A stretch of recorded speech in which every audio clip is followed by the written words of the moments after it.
Welcome to Rockline on MTV, where you get to talk to your favorite artists live. Our toll-free number is 1-800-344-ROCK, and that's 344-7625. If your call gets on the air, you will receive a box of 10 Sony Metal SR audio cassettes, courtesy of Sony Recording Media. My guests today are Kirk Hammett, Lars Ulrich of Metallica.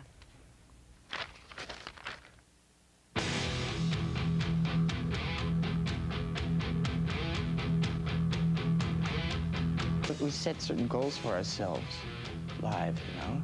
Some of those goals are like, maintaining that consistency that, we're good throughout the entire show and that the energy level doesn't drop anywhere. And to really push the kids so that, they don't, feel that we're just going through the motion. You can rehearse in a little room. The difference is going out and playing in front of an audience.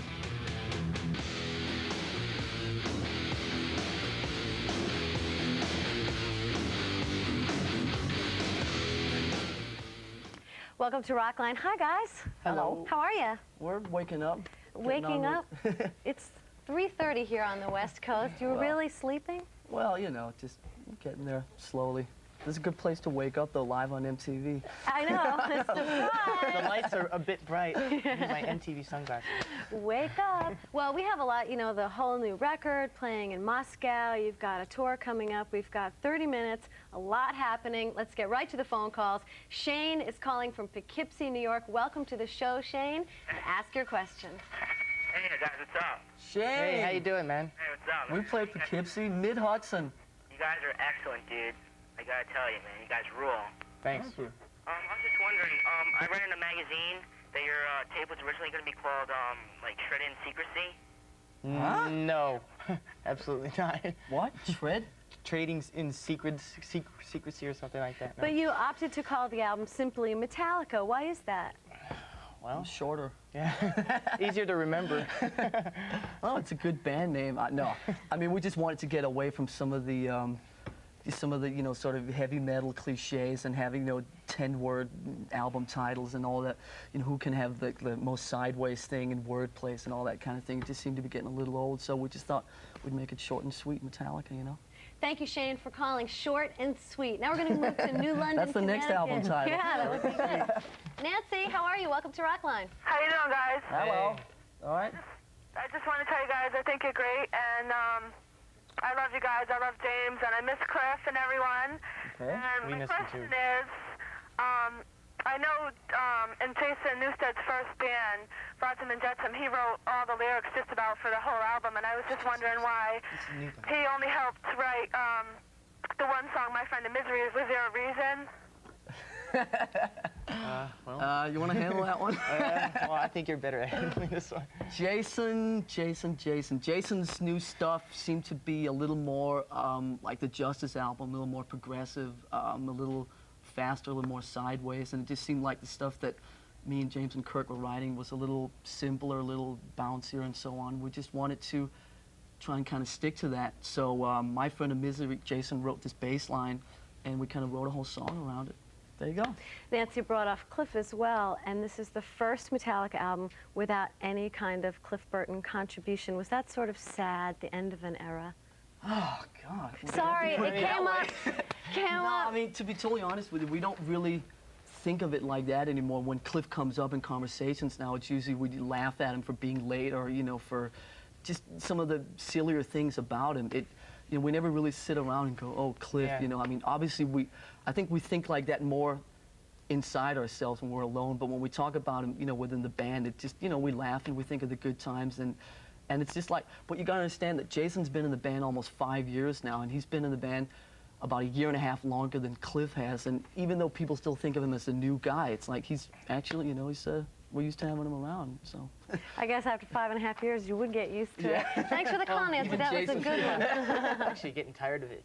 We've got Mike on the line from St. Louis, Missouri. Go ahead, Mike, you're on. Hey, what's going on, guys? Hey, Mike. I really wanted to commend you guys on the success of your new album. It really shows how you guys have grown musically.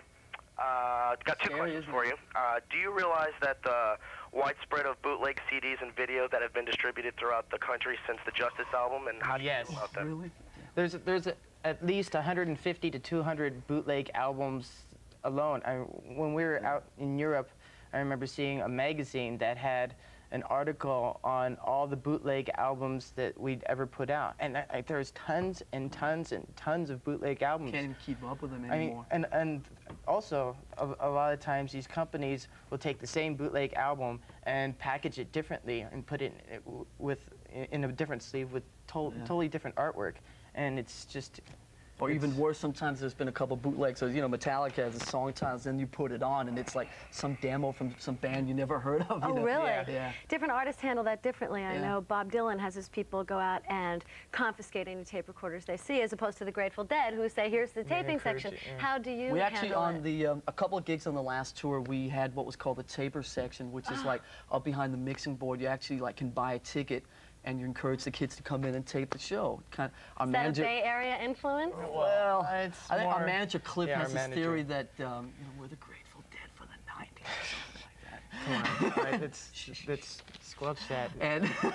And I guess maybe it also makes us play better or whatever, but I don't think that theory really works. I mean, But Grateful on the Dead tour, for the on 90s, this tour that you we heard have, it here. on this tour that we have coming up, we have it at every show. So we're gonna have this taper section at every show. So you know, bring a tape recorder. You know, check it out. I mean, with bootleg albums, it's something that you can't really stop anyway. So you can either approach it in a negative way or approach it in a positive way. And you know, it's a way of you know, keeping everything going, even though yeah. you know. Approach it in We a don't really positive mind it way. as long as Yeah. we get a copy of it. You know, As long as have you something get to a laugh copy. at. We've got Lisa on the line, who's calling from Kinnaning, Pennsylvania. Hi, Lisa. Say hello to Kirk and Lars. Hi guys. I'm really big fans of yours. We went to see you 13 times in the last. Oh my God! 13 We played times. 13 Seven gigs in the different last. states, and we even flew out to California to see you guys. Your last Holy- 2 shows out there. Was it worth it? Yes, most definitely. I have 2 questions. The first one's for Kirk. When he sorry. records in the studio, does he stand up or sit down? And the second question is, in the beginning of Am I Evil, why does Kirk and James make that pyramid above their head? Well, the first. Oh, okay. that's heavy. Oh, that's heavy. Okay. Oh, that's heavy. Oh, I can't wait to hear the answer to this. Yeah, you familiar with the phrase, some things should just be left alone? Well, they're not going to be left alone today. We should have had a meeting about this before. Okay, James should have been here to answer that one. That's definitely a James question. Okay, let's But, get I these mean, 2 questions again. Oh yeah, getting to your first question. A lot of the times I sit down in the studio and play, and when I'm really excited about playing a certain thing or a certain passage, sometimes I'll sit up, or you know, Not very often. but yeah, which is only once maybe, but or if I'm using a wah pedal, I'll stand up. But Which is very usually often. I sit down. Yeah. Usually I sit down. As for the pyramid thing, Yeah, it's that's just something we can't talk about. It's we I also think use this it. question was directed at Kirk, Lars. Yes. She's me, I'll going, just leave. I'll come no, back in 5 minutes. I'm afraid that if you say something we you can't have talk water about, we in won't yours? get the answer. Go ahead, Kirk. But I mean, it's also a cue to go into the next part. How's that? Is that a safe enough answer? What's the real story? It's just got such a big reaction. There has to be something. I never knew that anyone noticed. It's a I mean, real inside thing. yeah, it's an I think inside it's best joke. not to talk about it on TV. Oh, I tried. but It's just a silly male thing, you know. okay, But well, let me give you a hint. When James comes on here, yeah. you should ask him because he has the real answer. Yeah. okay, Lisa, that's what we'll do when James comes So on. call back. Orlando, Florida, Joey, welcome to the show, Joey. Say hi and ask your question, which hopefully we'll get an answer to. Hey, you guys are the greatest band in the world, I swear. All right. Okay. I'm Thank you. wondering, are you guys gonna make more videos and like release more singles from this album, or are you guys like afraid that people will think you're selling out if you do? Because you have in the past a lot. Well, we're definitely Yeah. putting out more singles and making more videos. As a matter of fact, we just made a new video for The Unforgiven.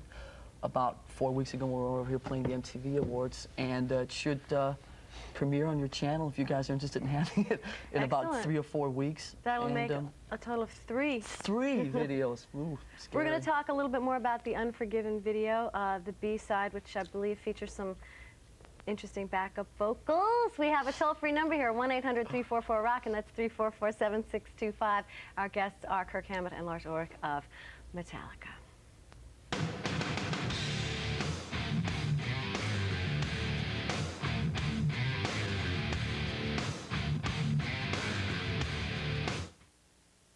You U2 is currently putting the finishing touches on their first new video in over 2 years. What's it sound like? What's it look like?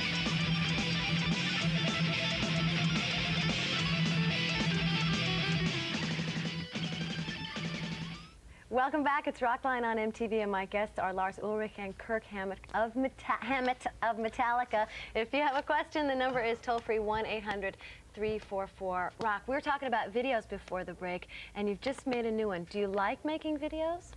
I'm starting to like it, yeah. It was a bit weird because you gotta understand that we spent like 8 years not making videos, and it was just like, there was this big evil that we sort of kept away from. And then Why is that? I don't know. I think we just never felt that it was something that we needed to get what we're doing across to people and so on. And I think in the early years, it was like sort of the marketing plan with bands. You know, you have your art, you know, your pretty boy looks and your photographs, and here's the video, and here's this whole marketing thing, and we just kind of wanted to stay away from that. And so 8 years later, Peter Mensch walks into our dressing room, who's our manager, and said, you know, in Paris a couple of years ago, said, let's do a video for the song One. And we're like, huh?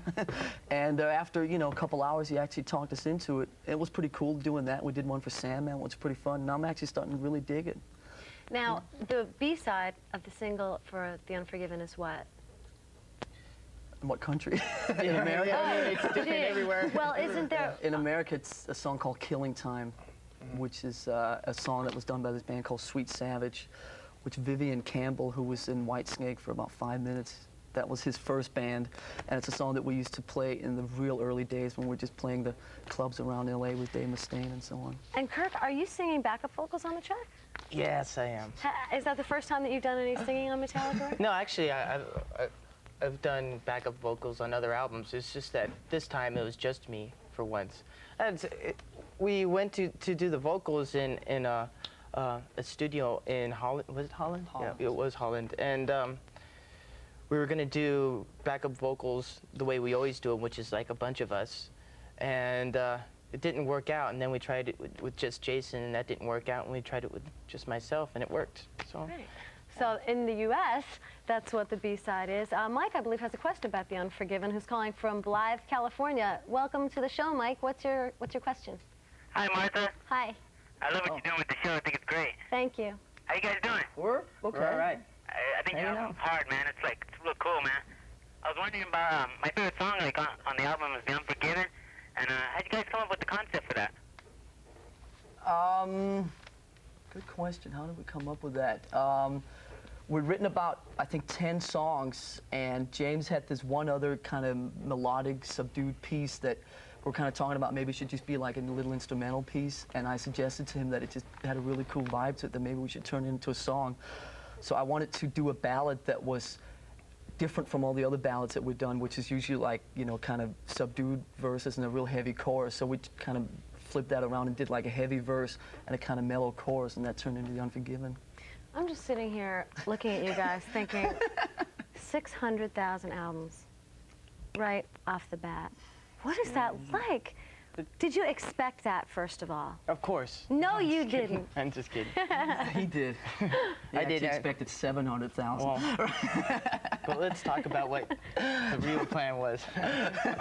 No, I think we all had an idea that the first week was going to be, you know, pretty good, you know, and because obviously we have some really dedicated fans out there, and we knew that, you know, everybody, we were trying to get the release date out to people August 12th, blah, blah, blah. So we knew that the first few days were going to be pretty serious, but the way that it kind of is still 6 weeks later, it was #1 for 4 weeks, it just kept hanging on and on, just really blew everybody away, really big time.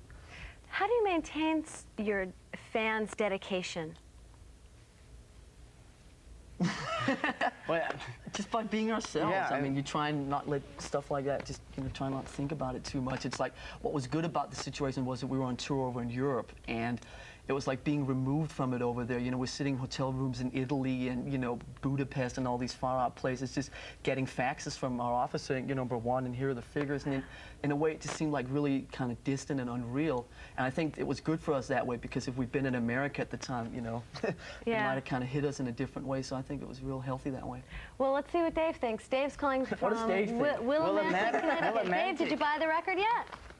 He stole it. Dave? Hi, Dave. Speak. Dave, did you buy the album yet? Yeah. See, one of 600,000 right here. How you doing? Welcome to the show. Ask your question. Pretty good. We're hanging out, you know, rapping, you know, with Martha. Right. Well, okay. Say something. About, what do you think of Dave Mustaine and his success with Megadeth, and are y'all still friends? Yeah, I mean, it was weird for a while because, you know, there was a lot of weird things going on in the press between us and Mustaine for a couple of years, and I think that it was just, you know, Dave was kind of bitter. I mean, it wasn't like the sweetest of breakups, and, you know, but he has a great band, and he's made some records that I really like, and when I see him when I'm in LA, I call him up once in a while, we hang out and so on. He's been So you do still socialize with him? Oh yeah, Still we hang see him. It's not like, you know, it's not like he comes and stays at my house, you know, months at a time. But we hang out when we're in LA, and he's, you know, been kind of cleaning himself up and stuff like that the last year or so. He doesn't like socialize in the way that we used to, and so I don't see as much of him as I used to. But you know, Dave's fine, and you know, a lot of that stuff that went on in the press for a couple of years, it was just silly, and I think both of us are kind of over Kirk, that didn't he now. come up and say something to you at one point at the Clash of the Titans tour? and Where had do a you guys get conversation? your information? I never told anyone. From me. But it was really unusual because like I was standing there, and you know I'm always polite about it. I go, hey Dave, how you doing? And he goes, hey, how you doing? And he said he basically just came up to me and apologized for all the bad mouthing that he did to me and the band, and you know, I was really surprised, and I think that was a result of, you know, him cleaning up and actually being able to think with a clear head. Cool. And, you know, Must have felt good to have that resolved a bit. Yeah, you know, I thought it was very decent of him. Good. You're watching Rockline on MTV. Kirk Hammett, Lars Ulrich are in the studio. Please stay with us. We only have one more segment. Oh no. We will be back. Just getting started. I know.